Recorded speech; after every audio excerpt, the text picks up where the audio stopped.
Hello there, everyone. It is Mark with Dine.digital, and we are now live on Facebook. Thanks for joining in. And if you are watching this at a later time, thank you as well for spending some moments with us.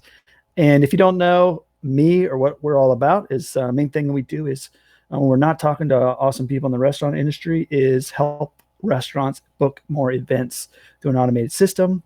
But today, most importantly, we're talking with a new friend, and we're going to introduce to him right now. His name is Eric, and I believe your last name is Cacciatore, like the chicken. Am I correct? Yes, sir. You nailed it. That's right. So, was it you come first, or the chicken come first, or was it named after you? I think we probably came after the chicken, if I had to guess. Oh, chicken or the Eric. yeah, yeah, you got it, man. Very good. So Eric is with Restaurant Unstoppable, a That's right. famed and amazing podcast Ooh, about the restaurants being unstoppable. And he's going to tell us about that and a myriad of other things, hopefully. So yeah. just give us a little bit about you. Where did you come from? What are you Yeah, doing? man. Grew up, born and raised New Hampshire, Southern New Hampshire. Grew up in the restaurant industry. My parents opened a restaurant when I was 3 years old. They had it for 10 years, and I continued to work in restaurants throughout high school and college. Went on to become a commercial pilot. Realized at the age of 26 that was not my destiny, not my path. So I made the decision to resign. Went back to school for marketing and hospitality. I was working in restaurants all throughout, like I said, high school and college. I found myself being gravitated back to the restaurant industry, but I realized after becoming a commercial pilot, being $200,000 in debt, it would be really difficult to make a living in the restaurant industry, having to pay off that debt. So I decided I'd go back to school to study marketing and hospitality and hopefully figure it all out. And that's kind of what brought me to starting Restaurant Unstoppable. That was a fast forward version. Hopefully that was good enough for you. Oh yeah, that was full of amazing. What was Yeah. funny while you were talking is that Amazon decided to ring the doorbell and set my dog off. Oh, whatever. I It's had to all mute part of that. podcasting. So he's now barking outside. Very nice. Nice. Very good. So that's the down low on who you are. So, and you told us a little bit about this already, how you get started in the industry. Just kind of dive into that a little bit more. Yeah, well, I mean, I guess I didn't really have the choice. When you grow up in a restaurant, you're kind of born into the industry. There's no better place, in my opinion, to grow up, though. I mean, a small mom and pop breakfast and lunch dinner place, dinner twice a week on the weekends. But when you grow up in a small neighborhood restaurant like that, you just get to know everybody, and you really do. You grow up in a community, you grow up in a tribe. So that was a really cool experience, just kind of being able to grow up in a small mom and pop restaurant. You don't really think about it much when you're a kid. It's just kind of life. So you don't really have that Yeah. perspective of trying to learn things. Mm, Uh, but yeah, I mean, it's all I really knew kind of growing up, and it just felt natural to transition to other jobs working in restaurants. And as far back as I can remember, I've been in restaurants. I don't know if there's really not that much unpackaged there, to be honest. no Yeah. problem. Yeah, It's man. all good. So you started, you ran in through how you got there. So what was the main inspiration behind Restaurant Unstoppable? What's Yeah. kind of your goal with it all? So discovered podcasting in 2012, and I have to, every time I tell the story, I give my credit to David Mazer, professor I had at Granite State, or sorry, not Granite State, Great Bay Community College. And he came into the first class I ever had with this guy was a sales and marketing class. And he walks into the classroom, he's looking around, he puts his stuff down. Before even saying anything, he says, "Who here listens to podcasts?" Not a single person in the classroom raised their hand. And this was a night class, by the way. I should mention that. So he kind of like gives a huff and turns around and walks out the door. And I don't know if you know what I'm talking about in those like those school doors that have like the little slit, like the skinny window with like the bar, Mhm. like the fencing in between. I don't know what you call it, but Yep. you can see him through that window. He walked out the door. He looks left. He looks right. You can see the back of his head. And he goes, "You've got to be fucking kidding me." And I'm not sure if we're allowed to swear on this podcast. I apologize for not. But he was making a point that podcasting is an incredible resource. And he was trying to communicate that we should be listening to podcasts because we can literally surround ourselves with anybody and any information we want and just Mm. listen and absorb information. So he assigned to us in that moment to go home and to search 3 topics and to come back with a podcast in each one of those topics and to share it with the class. And I searched hospitality, marketing, and I think it was like entrepreneurism, or it was like restaurants, marketing and entrepreneurism. And as you can imagine, tons of entrepreneurial podcasts, tons of marketing podcasts back in 2012, and not a single decent restaurant podcast. And I was kind of bummed out about that. But I started listening to all these entrepreneurial podcasts and all these marketing podcasts, and it just blew my mind how many people are out there sharing information, giving it away, sharing how they got to where they are. And I recognized pretty early on that it just was so frustrating that nobody had this mentality in the restaurant industry, the second largest industry behind healthcare. Right. Why are we so guarded with our information? Why are we so slow or hesitant to give away what we know? And I just wanted to kind of change that. And I figured that if I could create a podcast that encouraged people to share information, to that, what would the industry look like if we just get everybody sharing information and making information readily accessible? And I think that, it's that gap, that information gap, that really separates the haves and the have-nots. And if we can make information available, I think that we can bring back the middle class. I think that we can empower so many other people. And I think that's kind of what I was going for from day one, is like, how can we just bring these people together to share knowledge and transform our industry? And that's the mission statement to this day: inspire, empower, and transform the industry.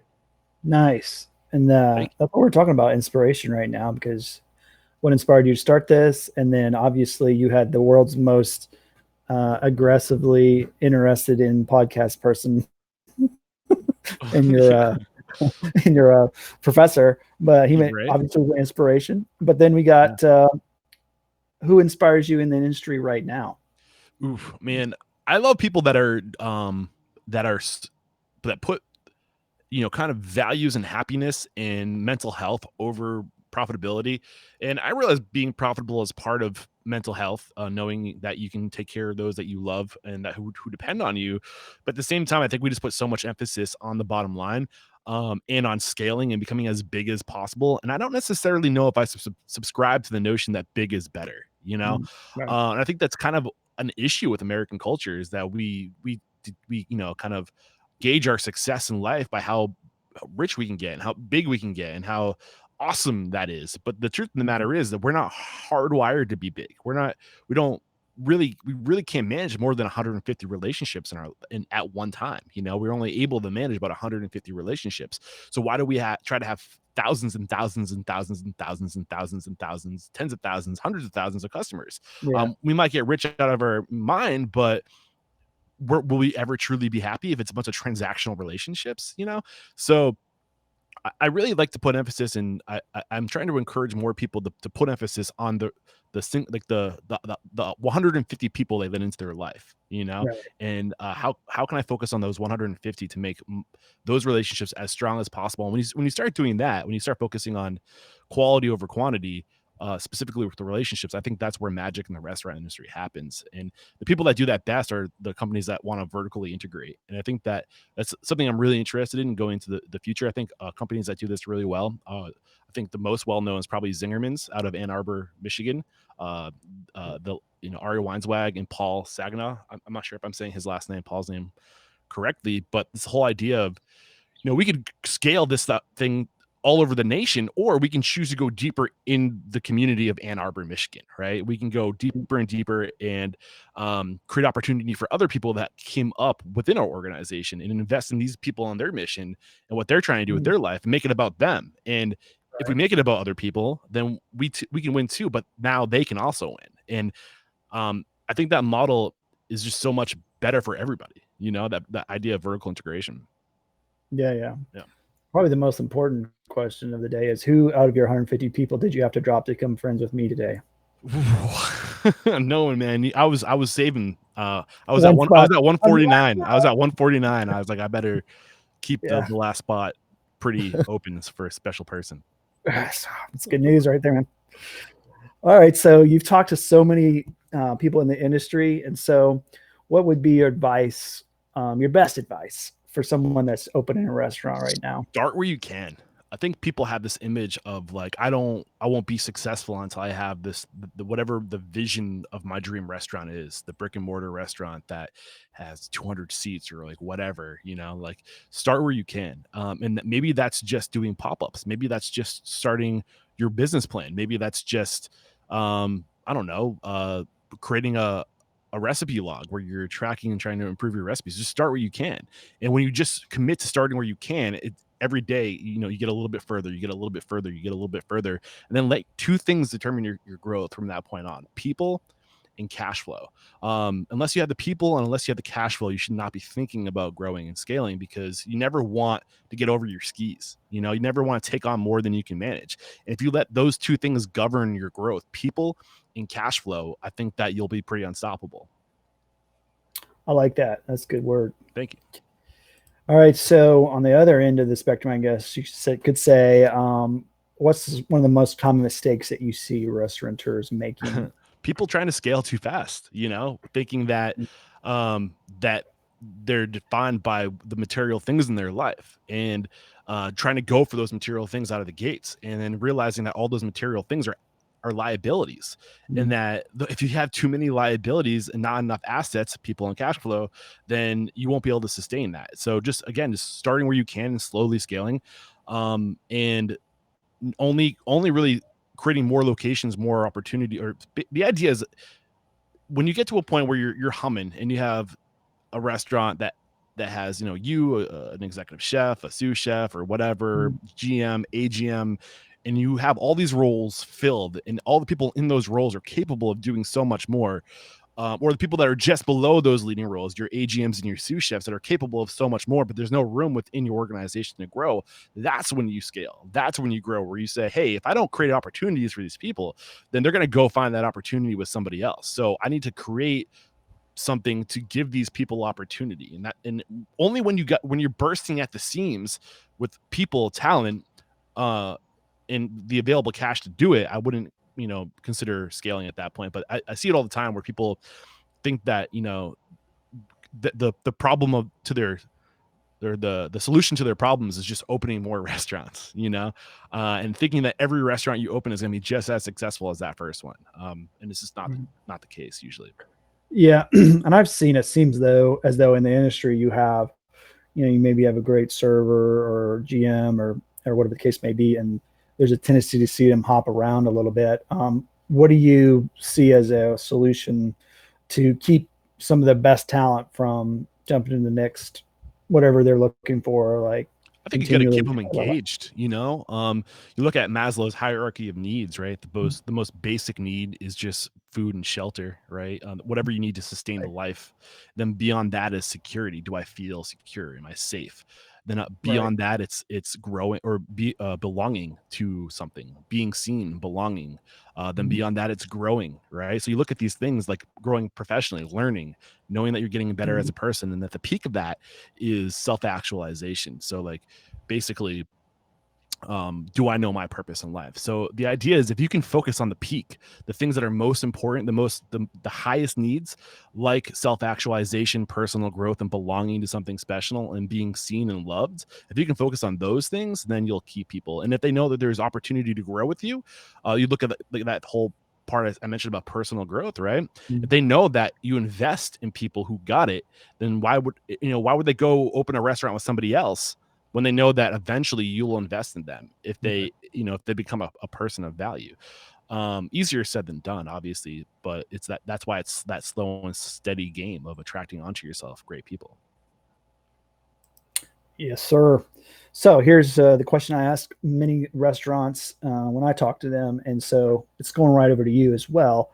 What's that thing you would change in the industry if you could flip the switch and say this is going to be different now? I would like to see people for charging their customers the appropriate value of the service and the food that we provide. And I think that it's a big issue with America, is that um we've undervalued food.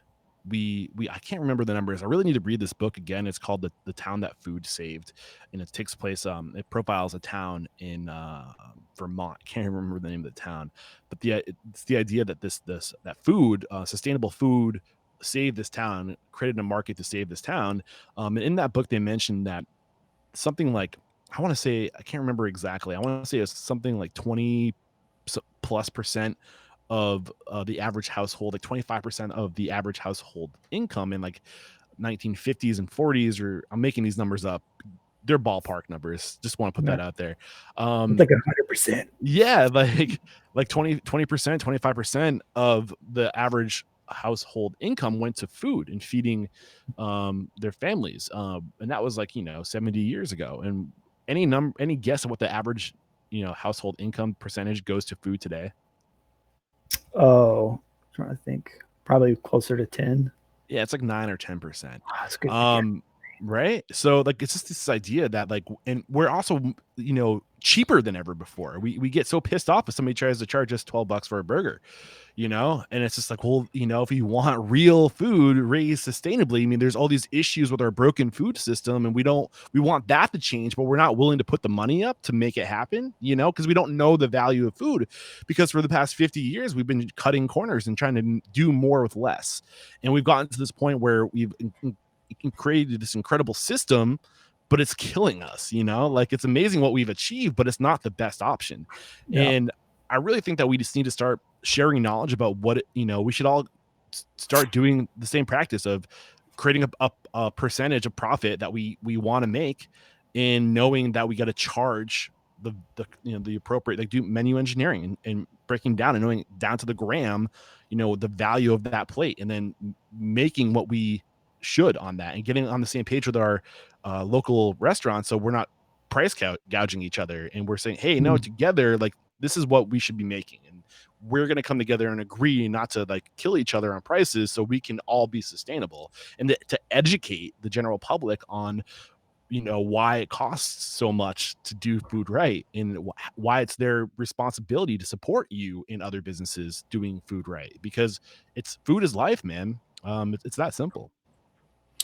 Yeah, I know one of the conversations I've had with one of my restaurant partners has been around the fact that even now, like if you were to go through a drive-through fast food restaurant and get like the hamburger meal or something, it's about $9 or $10 nowadays, Yeah. and you can get like the Wagyu burger, for instance, that my partner serves for $13. So it's not that big of a jump for somebody to get like the real thing as opposed to the cheap. Yeah, man. And it'll go so much further, especially just if you can keep that money local and support local economies. And that's the kind of thing, is I want people to be more intentional with their food or in their spending in general.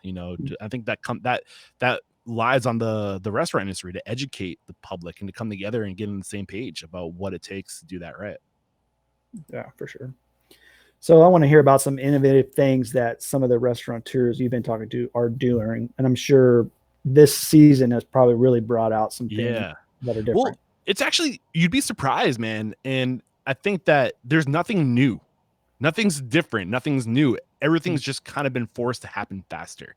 So if you Yeah. look back to like January, February, like all the big trends in the industry at the time were transitioning to more third-party delivery, online ordering, mobile, uh, Mhm. being like having that digital presence, and really trying to create options for your people to do business with you beyond just coming in the dining room, but creating experiences right outside of the restaurant. um and I think that all that's the same, but it's just you were forced to evolve or die basically over the past Mhm. 7 months. So that's I mean, it's all been out there. More online ordering, more mobile friendly, in better website digital presence, more creativity around different channels of revenue, doing more dinner parties online, sending these packages out, whether prefab meals, like it's Mhm. all stuff that was happening before. We're just now everybody's doing it on a micro level, which I think is a good thing. Mhm. I think that we're being forced to get creative and to appeal on a different spectrum to our market. Definitely. Some of those very things that you mentioned are what I've seen as well. Some implement like the grocer or become like a little micro grocery or something Yeah, along those lines. And yeah, it's for been sure. good. All right. So, what do you love the absolute most about this industry? Give us an The insight on that. people, man. No hesitation there. The people. Something about the restaurant industry just attracts onto itself the most incredible, genuine, hardworking, take me as I am, screw you if you don't like me kind of people. And I think that's what I love about this industry is it's a bunch of misfits who have the biggest hearts, who are incredibly inappropriate, but at the end of the day that they're gonna, take their shirt off their back and they'll give you anything. And it's just real people who are unapologetic for who they are, you know what I mean? And I think like just freaks are celebrated in this industry, and I think that's a beautiful thing. I think that we are. I mean, it's good to be diverse. It's good to be unique, and I love that this industry celebrates that for sure. Yeah, the artistic flair is something Yeah. that I'm also attracted to as well. All right, so let's hear you actually go to the places, interview the restaurateurs. So why don't you give us an unexpected foodie town that we should visit? Unexpected Foodie Town, man, dude. Now, The thing is, and people always ask me this question, like, "Where's the best food?" or like, "What was the best city I visited?" And I think no matter where you go, everyone thinks that they have the best food, or that like their food is going through this food um like I don't know, awakening. But it's happening everywhere, ever since 2007 with the advent of the smartphone and Instagram and social media. It was a game changer because people just started sharing what they were doing, and good social media at that time was literally just like taking a photo of what you got and maybe letting people in a little bit on the behind the scenes, the process. But when people started doing that, we weren't just marketing to our communities, we're marketing our business to the rest of the world. And Mhm. for the first time, you could be anywhere in the world and peer into the kitchens of the greatest restaurants. So I think that time from like 2007 to like the early 2010s, there was just this explosion of like culinary creativity and just raising the bar because we can see what everyone else is doing. And we have access to resources like never before where we can teach ourselves how to do these things. So Mhm. again, just the power of sharing information, the power of sharing knowledge. But I think it started with just kind of like with the food, and now I'm hoping that idea of sharing spills over to like business and culture and how to be happy at work. And now, I think food has kind of hit a ceiling with like food can't get much better in my opinion. Like we're trying to like, at first it was like, oh, farm to table. And like, then it went from like, well, now it's not just about sourcing locally, but it's about getting the finest products, and doing things sustainably and organically, and don't even need to like add seasoning. Just, show what happens, when good food is grown right, and let that be the centerpiece. And then from there, it's like, okay, well, what is good food grown right? And like, so like our ingredients are getting better, our techniques are getting better. And I kind of feel like food's hit a ceiling.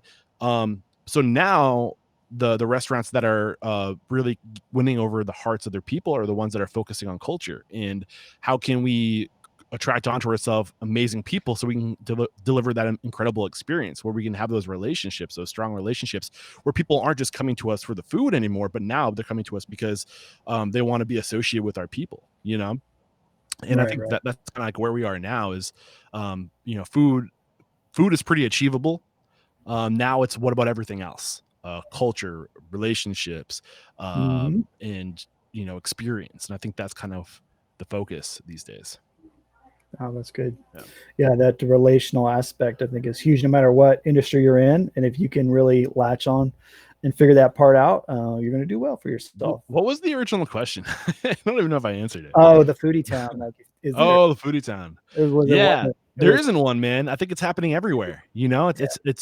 it's happening everywhere. I think that there's a lot of like in what one thing I do mention a lot on the show is this idea that like if you want to be the number one, don't go to the most competitive markets. If you want to be number one, don't go to New York City. If you want to be number one, don't go to San Francisco or Los Angeles. Go unless you're going to learn. What's that say? Oh, San Francisco. Yeah.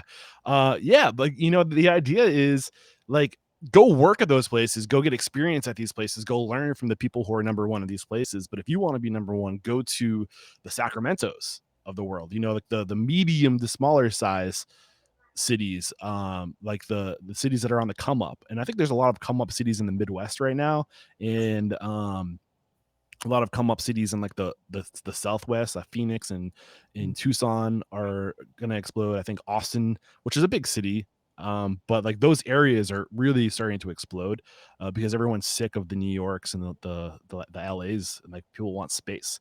So I think that you're gonna see, especially with COVID-19 right now, like the bigger the city, the more compact the city, the less safe it is when you're living on top of people. So I think that you're going to see this push for people to get out of the cities. The thing is, we don't need cities like we used to. We used to need cities for opportunity to go and to find opportunity and to meet people but now with the internet, now we can be anywhere and connect. So I think you're going to see a lot of people, going to smaller towns, going to smaller cities to stretch their dollar. And there's going to be a lot of opportunity in those smaller towns and smaller cities. So, whatever you see happening in one city is happening everywhere, to answer your question.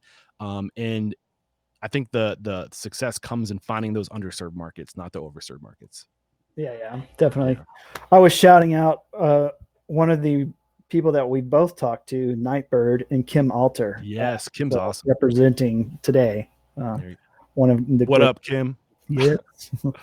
Very good. Okay, so we're wrapping things up on the formal questions, and this one behind that was formal. Yeah, this is super formal. I forgot to tell you where to tie, but this is definitely very important. Is so your favorite calzone is? Oh man, anything calzone. My favorite calzone is the one I just created. Yes.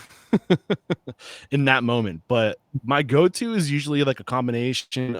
It's usually like a cheesesteak calzone. I'll do like onions, peppers, mushrooms, cheesesteak, maybe a little extra cheese. Sometimes I'll throw a little barbecue sauce in there.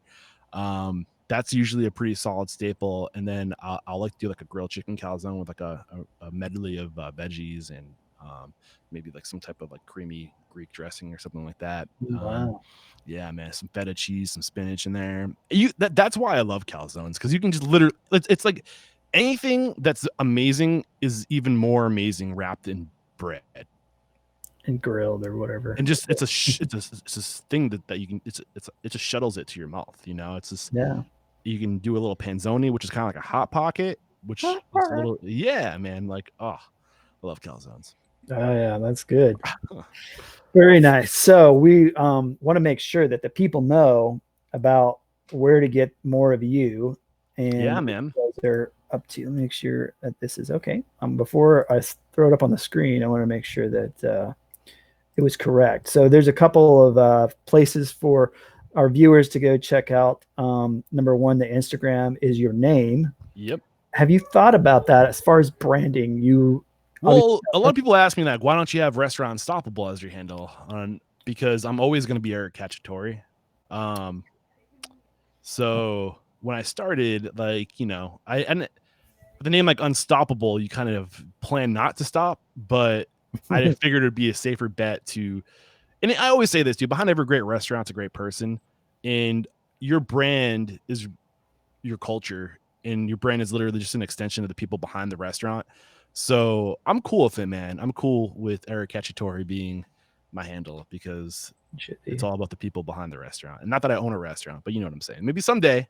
Maybe that's Unstoppable. That's what matters. Yeah. But it's Instagram. It's Eric Cacciatore. You can find us on Facebook /Restaurant Unstoppable.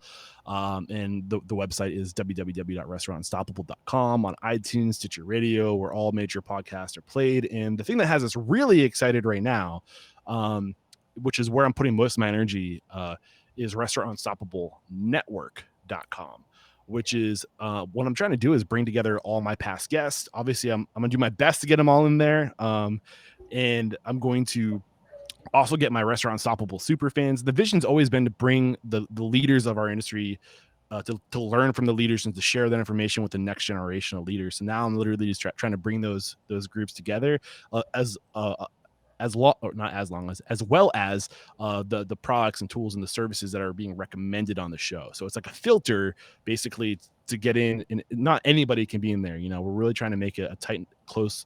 It's that idea of 150 relationships, right? And I've never been a huge fan of social media, to be honest, because it's always been more relationships that I can manage, and I'd rather have a conversation with somebody than text all day. So that's basically what we're going to be doing. Is it's going to be more live events. I'm going to be live at least 4 times a week.